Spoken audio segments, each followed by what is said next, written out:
Okay, so how important is it to pin other people's content and continually like schedule out their pins in addition to your own?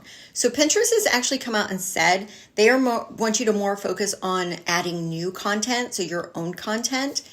And so you don't necessarily need to continually be adding other people's content to your queue if you're scheduling it out, or going in and pinning from the feed to your boards.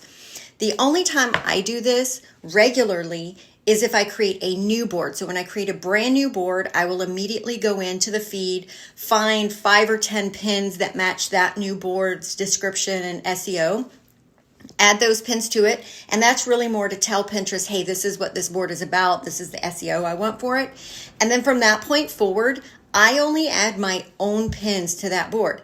And so if you're creating lots and lots of pins for a single URL and you schedule them out to different boards based on the board title and so forth, then you really never have to worry about pinning other people's stuff. Now, occasionally, if I find, like when I open Pinterest up, if there's some really good content there that like stands out to me, I may go ahead and pin it, but I don't actively go out and seek other people's content to fill my Tailwind queue. I don't actively go in every morning and pin other people's stuff in addition to my own.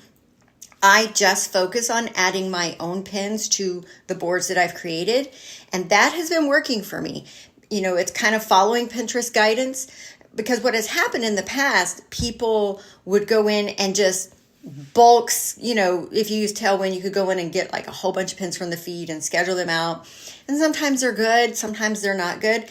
And in Christian communities, the reality is a lot of people pin other people's pins just to be nice, when the reality is those pins are never going to do well in the algorithm.